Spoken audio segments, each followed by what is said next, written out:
ನಮಸ್ಕಾರ ವೀಕ್ಷಕರೇ. ದವನ ಹುಣ್ಣಿಮೆಯ ಹನುಮ ಜಯಂತಿಯ ವಿಶೇಷ ಪೂಜೆ ಮತ್ತು ತಮ್ಮಲ್ಲಿರುವ ಯಾವುದಾದರೂ ಅನೇಕ ಸಮಸ್ಯೆಗಳಿಗೆ ಪರಿಹಾರ ಯಾವ ರೀತಿ ಪೂಜೆ ಮಾಡಬೇಕು, ಇವತ್ತಿನ ದಿನ ವಿಶೇಷ ಏನು ಎಂಬುದು ಸಂಪೂರ್ಣವಾಗಿ ಈ ವಿಡಿಯೋ ಮುಖಾಂತರ ತಿಳಿದುಕೊಳ್ಳೋಣ. ಸೊ ಎಲ್ಲಿ ಸ್ಕಿಪ್ ಮಾಡದೆ ನೋಡಿ. ಧಾರ್ಮಿಕ ನಂಬಿಕೆಗಳಲ್ಲಿ ಪ್ರತಿದಿನವೂ ತನ್ನದೇ ಆದ ವಿಶೇಷ ಪ್ರಾಮುಖ್ಯತೆಯನ್ನು ಹೊಂದಿದ್ದ ಇದೇ ಕಾರಣಕ್ಕೆ ಪ್ರತಿನಿತ್ಯ ಒಂದೊಂದು ದೇವರಿಗೆ ಸಮರ್ಪಿತವಾಗಿದೆ. ಆ ದಿನದ ನಮ್ಮ ಅನುಸಾರವಾಗಿ ದೇವರುಗಳು ಪೂಜೆ ಮಾಡಿದರೆ ಶುಭವಾಗಲಿದೆ ಎಂಬ ನಂಬಿಕೆ ಕೂಡ ಇದೆ. ಅದರಲ್ಲೂ ಮಂಗಳವಾರ ಪವನಪುತ್ರ ಆಂಜನೇಯನಿಗೆ ಮೀಸಲಾಗಿದ್ದು, ಈ ದಿನದ ಹನುಮಂತನ ಭಕ್ತಿಯಿಂದ ಪೂಜಿಸಿದರೆ ಅನೇಕ ಸಮಸ್ಯೆಗಳು ಕೂಡ ಪರಿಹಾರ ಕೂಡ ಮಾಡಿಕೊಳ್ಳಬಹುದು. ಹನುಮಂತನಿಗೆ ಪೂಜೆ ಮಾಡುವುದರಿಂದ ಸ್ಥೈರ್ಯ ಜೊತೆಗೆ ಶನಿ ಸೇರಿದಂತೆ ಅನೇಕ ಗ್ರಹಗತಿಗಳು ಮುಕ್ತಿಯ ಪಡೆಯಬಹುದಾಗಿದೆ. ಹನುಮಂತನಿಗೆ ಪೂಜಿಸುವಾಗ ತಪ್ಪದೆ ದೇವರಿಗೆ ಕೆಂಪು ಹೂವು ಮತ್ತು ಕುಂಕುಮವನ್ನು ಅರ್ಪಿಸಬೇಕು. ಮಂಗಳವಾರ ಉಪವಾಸ ವ್ರತ ನಡೆಸಿ ಆಂಜನೇಯ ಭಜಿಸಿದರೆ ಈ ದಿನ ತಪ್ಪದೆ ಹನುಮಾನ್ ಚಾಲೀಸವನ್ನು ಪಠಿಸಿ. ಸಂಜೆ ತುಪ್ಪದ ದೀಪವನ್ನು ಬೆಳಗಿಸಿ ಸುಂದರ ಕಾಂಡವನ್ನು ಪರಿಸುವುದು ಇಲ್ಲ. ಹನುಮಂತನು ಜನರ ಕಲ್ಯಾಣಕ್ಕಾಗಿ ಶಾಶ್ವತವಾಗಿ ಭೂಮಿಯ ಮೇಲೆ ಇರುವ ಜಾಗೃತ ದೇವರು. ಆಂಜನೇಯ ಭಜಿಸುವುದರಿಂದ ಜನರು ದೆವ್ವ ಮತ್ತು ಭೂತಗಳ ಭಯದಿಂದ ಮುಕ್ತರಾಗುತ್ತಾರೆ. ದೈಹಿಕ ಕಾಯಿಲೆಗಳು ಕ್ಷೀಣಿಸುತ್ತದೆ. ಜನರಲ್ಲಿ ಆತ್ಮವಿಶ್ವಾಸ ಹೆಚ್ಚಿಸುತ್ತದೆ. ಏಕಾಗ್ರತೆ ಕೂಡ ಹೆಚ್ಚು ಮಾಡಿಕೊಳ್ಳಬಹುದು. ಮಕ್ಕಳಿಲ್ಲದ ದಂಪತಿಗಳಿಗೆ ಹನುಮಂತನ ಉಪವಾಸವು ಮಾಡಿ ಪೂಜಿಸಿದರೆ ಬಯಸಿದರೆ ಫಲಿತಾಂಶಗಳು ಕೂಡ ಪಡೆಯಬಹುದು. ಯಾರ ಜಾತಕದಲ್ಲಿ ಮಂಗಳ ಗ್ರಹ ದುರ್ಬಲಗೊಂಡ ಪರಿಣಾಮವಿದೆ ಅಥವಾ ಮಂಗಳವಾರ ಉಪವಾಸ ಮಾಡುವುದರಿಂದ ಅವರ ಮನಸ್ಥಿತಿ ಕೂಡ ಸುಧಾರಿಸಿಕೊಳ್ಳಬಹುದು. ಶನಿಯ ಮಹಾದಶ ಮತ್ತು ಸಾಡೆಸತಿ ನಿವಾರಣೆಗೆ ಹಾಗೂ ಉಪವಾಸ ಬಹಳ ಪ್ರಯೋಜನಕಾರಿಯಾಗಿದೆ. ಮಂಗಳವಾರದ ಉಪವಾಸದಿಂದ ಧೈರ್ಯ ಮತ್ತು ಪ್ರಯತ್ನ ಕೂಡ ಹೆಚ್ಚಾಗುತ್ತದೆ. ವಾಮಾಚಾರದ ಕಪ್ಪು ಶಕ್ತಿಗಳು ಮತ್ತು ಅಡಚಣೆಗಳನ್ನು ತಪ್ಪಿಸಲು ಜನರು ಮಂಗಳವಾರ ಉಪವಾಸವನ್ನು ಉತ್ತಮವೆಂದು ಪರಿಗಣಿಸುತ್ತಾರೆ. ಮಂಗಳವಾರ ಆಂಜನೇಯ ಸ್ವಾಮಿಯನ್ನು ವಿಧಿವಿಧಾನಗಳ ಪ್ರಕಾರ ಪೂಜೆ ಮಾಡುವುದರಿಂದ ನಮ್ಮ ಬೇಡಿಕೆಗಳೆಲ್ಲವೂ ಶೀಘ್ರದಲ್ಲೇ ಈಡೇರುತ್ತವೆ. ಮತ್ತು ಮಂಗಳವಾರ ಆಂಜನೇಯ ಸ್ವಾಮಿಯ ಪೂಜಿಸುವುದು ಹೇಗೆ, ಮಂಗಳವಾರ ಆಂಜನೇಯ ತಪ್ಪದ ಪೂಜೆ ಹೇಗೆ ಎಂಬುದು ತಿಳಿಯೋಣ. ಆಂಜನೇಯ ಸ್ವಾಮಿಯ ಅಪಾರವಾದ ಅನುಗ್ರಹವನ್ನು ಪಡೆಯಲು ಮಂಗಳವಾರ ಉಪವಾಸವನ್ನು ಆಚರಿಸಲಾಗುತ್ತದೆ. ಆಂಜನೇಯ ಸ್ವಾಮಿಯ ಪೂಜಿಸುವುದರಿಂದ ದಾಂಪತ್ಯ ಸಮಸ್ಯೆಯಿಂದ ಸಂತಾನದ ಸಮಸ್ಯೆಗಳವರೆಗೆ ಎಲ್ಲ ರೀತಿಯ ಸಮಸ್ಯೆಗಳಿಂದ ಪರಿಹಾರವನ್ನು ನೀವು ಪಡೆದುಕೊಳ್ಳಬಹುದು. ಮಂಗಳವಾರದ ಉಪವಾಸ ವ್ರತವು ನಿಮ್ಮ ಜೀವನದ ಪವಾಡವನ್ನೇ ಸೃಷ್ಟಿಸುತ್ತದೆ. ಸಂಕಲ್ಪ ಮಾಡಿ ವಿಧಿವಿಧಾನಗಳ ಪ್ರಕಾರ ಪೂಜೆ ಮಾಡುವುದರಿಂದ ಇಷ್ಟಾರ್ಥಗಳು 21 ಮಂಗಳವಾರದೊಳಗೆ ನೆರವೇರುತ್ತವೆ. ಒಮ್ಮೆ ನೀವು ಆಂಜನೇಯನಿಂದ ಆಶೀರ್ವಾದ ಪಡೆದರೆ ನಿಮ್ಮ ಜೀವನದಲ್ಲಿ ಎಲ್ಲ ಕಡೆಯಿಂದ ಒಳ್ಳೆಯ ಸುದ್ದಿಗಳು ಬರಲು ಪ್ರಾರಂಭಿಸುತ್ತವೆ. ನೀವು ಇನ್ನೂ ಮಂಗಳವಾರ ಉಪವಾಸ ಮಾಡದಿದ್ದರೆ ಅಥವಾ ಅದರ ಸರಿಯಾದ ನಿಯಮಗಳನ್ನು ತಿಳಿಯದಿದ್ದಲ್ಲಿ ಮೊದಲನೇದಾಗಿ ಯಾವ ರೀತಿ ತಿಳಿದುಕೊಳ್ಳಬೇಕೆಂಬುದು ನೋಡೋಣ. ಸೊ ಮಂಗಳವಾರ ದಿನದಂದು ಉಪವಾಸ ವ್ರತವನ್ನು ಆಚರಿಸುವ ಮೊದಲು ನೀವು ಆಂಜನೇಯ ಸ್ವಾಮಿಯವರ ಉಪವಾಸ ವ್ರತವನ್ನು ತೆಗೆದುಕೊಳ್ಳುತ್ತಿದ್ದೇನೆ ಎಂದು ಮನಸ್ಸಿನಲ್ಲಿ ಪ್ರಜ್ಞೆಯನ್ನು ಮಾಡಿಕೊಳ್ಳಿ. ಅನಂತರ ಪ್ರಜ್ಞೆಯಲ್ಲಿ ನೀವು ನಿಮ್ಮ ಭಾವನೆಗಳನ್ನು ವ್ಯಕ್ತಪಡಿಸಬೇಕು ಮತ್ತು ಆಂಜನೇಯ ಸ್ವಾಮಿಯ ಆರಾಧನೆಗೆ ನಿಮ್ಮನ್ನು ಅರ್ಪಿಸಿಕೊಳ್ಳುವ ಉದ್ದೇಶವನ್ನು ವ್ಯಕ್ತಪಡಿಸಬೇಕು. ಮಂಗಳವಾರ ಉಪವಾಸ ವ್ರತವನ್ನು ಕೂಡ ಮಾಡಬೇಕು. ಈ ದಿನವು ಹಣ್ಣು, ತರಕಾರಿ, ಉಪವಾಸಕ್ಕೆ ಸಂಬಂಧಿಸಿದ ಆಹಾರವನ್ನು ಮಾತ್ರ ಸೇವಿಸಬೇಕು. ಫಲಾಹಾರ ಉಪವಾಸ ಅಥವಾ ನೀರಿಲ್ಲದ ಉಪವಾಸವನ್ನು ಸಹ ಮಾಡಬಹುದು, ಆದರೆ ಇದು ವೈಯಕ್ತಿಕ ಮತ್ತು ಆಸಕ್ತಿಯಿಂದ ಅವಲಂಬಿತರಾಗಿರುತ್ತಾರೆ. ಮತ್ತು ಮಂಗಳವಾರ ಆಂಜನೇಯ ಸ್ವಾಮಿಯ ವಿಗ್ರಹ, ಯಂತ್ರ ಅಥವಾ ಚಿತ್ರದ ಮುಂದೆ ಪೂಜೆ ಮಾಡಬೇಕು. ದೇಸಿ ತುಪ್ಪವನ್ನು ದೀಪವನ್ನು ಹಚ್ಚಿ ಪೂಜೆಯನ್ನು ಮಾಡಿ. ತುಳಸಿ ಎಲೆಗಳು ಮತ್ತು ಕಿತ್ತಳೆ ಬಣ್ಣದ ಸಿಂಧೂರವನ್ನು ಸಹ ಪೂಜೆಯಲ್ಲಿ ಬಳಸಬಹುದು. ಹನುಮಾನ್ ಚಾಲೀಸ ಅಥವಾ ಹನುಮಾನ್ ಸೂತ್ರವನ್ನು ಪಠಿಸಿ. ಇದು ನಿಮಗೆ ಪೂಜೆಯಲ್ಲಿ ಆಂಜನೇಯ ಸ್ವಾಮಿಯ ಆಶೀರ್ವಾದ ಕೂಡ ಸಿಗುತ್ತದೆ. ಮಂಗಳವಾರ ದಿನದಂದು ಆಂಜನೇಯ ಸ್ವಾಮಿಯ ನೀವು ಪೂಜೆ ಮಾಡಿದ ನಂತರ ಉಪವಾಸದ ಸಮಯದಲ್ಲಿ ಆಂಜನೇಯ ಸ್ವಾಮಿಗೆ ಸಂಬಂಧಿಸಿದ ವೃತ್ತ ಕಥೆಯನ್ನು ಕೇಳುವುದು ಅಥವಾ ಓದುವುದು ಹೆಚ್ಚು ಮುಖ್ಯವಾಗಿರುತ್ತದೆ. ಈ ಸಮಯದಲ್ಲಿ ಆಂಜನೇಯ ಸ್ವಾಮಿಗೆ ಸಂಬಂಧಿಸಿದ ವೃತ್ತ ಕಥೆಯನ್ನು ಕೇಳುವುದು ಮತ್ತು ನಿಮ್ಮನ್ನು ಮತ್ತಷ್ಟು ಆಂಜನೇಯನಿಗೆ ಪ್ರಿಯವಾಗುವಂತೆ ಮಾಡುತ್ತದೆ. ಆಂಜನೇಯ ಸ್ವಾಮಿಗೆ ಪೂಜೆಯನ್ನು ಮಾಡಿದ ನಂತರ ಪೂಜೆಯ ಕೊನೆಯಲ್ಲಿ ಆರತಿಯನ್ನು ಮಾಡಬೇಕು ಹಾಗೂ ಆಂಜನೇಯನಿಗೆ ನೈವೇದ್ಯವನ್ನು ತಪ್ಪದೇ ಅರ್ಪಿಸಬೇಕು. ಇದರಲ್ಲಿ ನೀವು ಬೂಂದಿ, ಲಡ್ಡುಗಳು ಅರ್ಪಿಸುವುದು ಉತ್ತಮ. ಇದನ್ನು ಹೊರತುಪಡಿಸಿ ನೈವೇದ್ಯದಲ್ಲಿ ನೀವು ಸಿಹಿ ತಿಂಡಿಗಳು ಅಥವಾ ಹಣ್ಣುಗಳು ಕೂಡ ಅರ್ಪಿಸಬಹುದು. ಆಂಜನೇಯ ಸ್ವಾಮಿಗೆ ಉಪವಾಸ ವ್ರತವನ್ನು ಮಾಡುವ ಸಮಯದಲ್ಲಿ ಆಂಜನೇಯ ಸ್ವಾಮಿಗೆ ಮನಸ್ಸಿನಲ್ಲಿ ನೆನೆಯಿರಿ ಮತ್ತು ಅವನ ಮಹಿಮೆಯನ್ನು ಧ್ಯಾನಿಸಿ. ಆಂಜನೇಯ ಆಶೀರ್ವಾದವನ್ನು ಪಡೆದುಕೊಳ್ಳಲು ನಿಮ್ಮ ಮನಸ್ಸಿನಲ್ಲಿ ನಮ್ರತೆಯಿಂದ ಆತ್ಮವನ್ನು ಪ್ರಾರ್ಥಿಸಿ.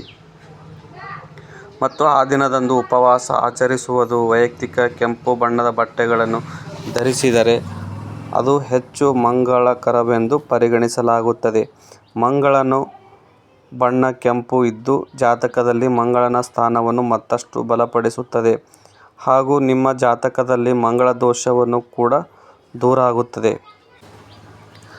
ಆಂಜನೇಯ ಸ್ವಾಮಿಯ ಅನುಗ್ರಹವನ್ನು ಪಡೆದುಕೊಳ್ಳುವುದರಿಂದ ನಮ್ಮ ಜೀವನದ ಅನೇಕ ಸಮಸ್ಯೆಗಳು ದೂರ ಆಗುತ್ತವೆ, ನಮ್ಮ ಇಷ್ಟಾರ್ಥಗಳು ಈಡೇರುತ್ತವೆ. ಆದರೆ ಆಂಜನೇಯ ಸ್ವಾಮಿಯ ಆಶೀರ್ವಾದವನ್ನು ಪಡೆದುಕೊಳ್ಳುವುದು ಹೇಗೆ? ಆಂಜನೇಯ ಸ್ವಾಮಿಯ ಆಶೀರ್ವಾದಕ್ಕಾಗಿ ಈ ವಸ್ತುಗಳನ್ನು ಆಂಜನೇಯ ಸ್ವಾಮಿಗೆ ಅರ್ಪಿಸಿ ಅಷ್ಟೇ ಸಾಕು. ನಮ್ಮ ಇಷ್ಟಾರ್ಥಗಳ ಈಡೇರಿಕೆಗಳು ಆಂಜನೇಯ ಸ್ವಾಮಿಯ ಆಶೀರ್ವಾದಕ್ಕೆ ನಾವು ಯಾವ ವಸ್ತುಗಳು ಆಂಜನೇಯಗೆ ಅರ್ಪಿಸಬೇಕೆಂಬುದು ನೋಡೋಣ. ಶನಿವಾರದಂದು ಶನಿ ದೋಷದೊಂದಿಗೆ ರಾಮನ ಭಕ್ತನಾದ ಹನುಮಂತನ ಪೂಜಿಸಲಾಗುತ್ತದೆ. ಹನುಮಂತನು ಕಲಿಯುಗದ ದೇವರು ಎಂದು ಕರೆಯಲಾಗುತ್ತದೆ. ಹನುಮಂತನ ಆಶೀರ್ವಾದವು ನಮ್ಮ ಮೇಲಿದ್ದರೆ ಅವನು ತನ್ನ ಭಕ್ತರ ಎಲ್ಲ ತೊಂದರೆಗಳನ್ನು ಕೊನೆಗೊಳಿಸುತ್ತಾನೆ ಮತ್ತು ಅವರಿಗೆ ಆರೋಗ್ಯವು ಕೂಡ ಅನುಗ್ರಹಿಸುತ್ತಾನೆ ಎಂದು ಹೇಳಲಾಗುತ್ತದೆ. ನೀವು ಸಹ ಪವನ ಪುತ್ರ ಹನುಮಾನ್ ಆಶೀರ್ವಾದಕ್ಕೆ ಅರ್ಹರಾಗಲು ಬಯಸಿದರೆ ಮತ್ತು ನಿಮ್ಮ ಎಲ್ಲ ಆಸೆಗಳ ಕೂಡ ಈಡೇರಿಸಬೇಕೆಂದು ಬಯಸಿದರೆ ಹನುಮಂತನನ್ನು ಪೂಜಿಸುವಾಗ ಈ 5 ವಸ್ತುಗಳನ್ನು ತಪ್ಪದೆ ನೀವು ಅರ್ಪಿಸಬೇಕು. ವೀಳ್ಯದ ಎಲೆ. ಶಾಸ್ತ್ರ ಪ್ರಕಾರ ನಿಮಗೆ ಬಹಳ ದಿನಗಳಿಂದ ಯಾವುದೋ ಒಂದು ಆಸೆ ಇದ್ದು ಆ ಆಸೆ ಈಡೇರದಿದ್ದರೆ ನೀವು ಹನುಮಂತನ ದೇವಸ್ಥಾನಕ್ಕೆ ಹೋಗಿ ವಿಧಿವಿಧಾನಗಳ ಪ್ರಕಾರ ಪೂಜೆಯನ್ನು ಮಾಡಿ ಪೂಜೆಯ ನಂತರ ನೀವು ಹನುಮಂತನಿಗೆ ಬನಾರಸಿ ರಸಭರಿತವಾದ ವೀಳ್ಯದೆಲೆಯನ್ನು ಅರ್ಪಿಸಬೇಕು. ಇದನ್ನು ನೀವು ಮಾಡುವುದರಿಂದ ನಿಮ್ಮ ಪ್ರತಿಯೊಂದು ಆಸೆಯೂ ಈಡೇರುತ್ತದೆ ಎನ್ನುವುದು ನಂಬಿಕೆಯಿದೆ. ಇದರಿಂದ ಹನುಮಂತನು ನಿಮ್ಮ ಎಲ್ಲ ಆಸೆಗಳನ್ನು ಈಡೇರಿಸಲು ಸಹಕಾರ ನೀಡುತ್ತಾನೆ. ಇನ್ನು 2ನೇದು ತೆಂಗಿನಕಾಯಿ. ಶಾಸ್ತ್ರ ಪ್ರಕಾರ ನೀವು ಹನುಮಂತನಿಗೆ ತೆಂಗಿನಕಾಯಿಯನ್ನು ಅರ್ಪಿಸಿ ಸಿಂಧೂರವನ್ನು ಹಚ್ಚಿ ಮತ್ತು ಕಲಶವನ್ನು ಕಟ್ಟಿದರೆ ಯಾವುದೇ ರೀತಿಯ ನಕಾರಾತ್ಮಕ ಶಕ್ತಿಯು ನಿಮ್ಮನ್ನು ತೊಂದರೆಗೊಳಿಸುವುದಿಲ್ಲ. ಕನಿಷ್ಠ 11 ಮಂಗಳವಾರದವರೆಗೆ ಈ ಪರಿಹಾರವನ್ನು ಮಾಡಿ. ತೆಂಗಿನಕಾಯಿಯನ್ನು ಕೆಂಪು ಬಟ್ಟೆಯಲ್ಲಿ ಕಟ್ಟಿ ಅದರೊಂದಿಗೆ ಒಂದಿಷ್ಟು ಸಾಸಿವೆಯನ್ನು ಇಟ್ಟು ಮನೆಯ ಬಾಗಿಲಿಗೆ ಕಟ್ಟಿದರೆ ನಿಮ್ಮ ಮನೆಯ ಮಾಟ ಮಂತ್ರದಿಂದ ಕೂಡ ರಕ್ಷಣೆ ಸಿಗುತ್ತದೆ. 3ನೇದು ಬೆಲ್ಲ.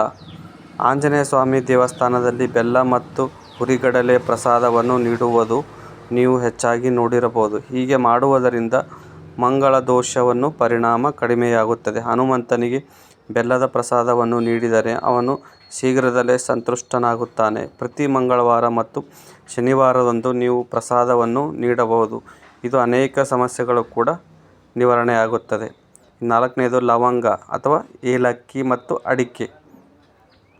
ಶಾಸ್ತ್ರ ಪ್ರಕಾರ ಶನಿವಾರದಂದು ಲವಂಗ, ಏಲಕ್ಕಿ ಮತ್ತು ಅಡಿಕೆಯನ್ನು ಆಂಜನೇಯ ಸ್ವಾಮಿಗೆ ನೈವೇದ್ಯ ಮಾಡುವುದರಿಂದ ಶನಿ ಗ್ರಹದ ದುಷ್ಪರಿಣಾಮಗಳು ಕಡಿಮೆಯಾಗುತ್ತದೆ. ಇದಲ್ಲದೆ ಎಣ್ಣೆಯ ದೀಪದಲ್ಲಿ ಲವಂಗವನ್ನು ಹಾಕಿ ಆ ದೀಪದಿಂದ ಆಂಜನೇಯ ಸ್ವಾಮಿಗೆ ಆರತಿಯನ್ನು ಮಾಡಿದರೆ ಧನಲಾಭವಾಗುತ್ತದೆ ಮತ್ತು ನಿಮ್ಮ ಕಷ್ಟಗಳೆಲ್ಲವೂ ದೂರವಾಗುತ್ತವೆ.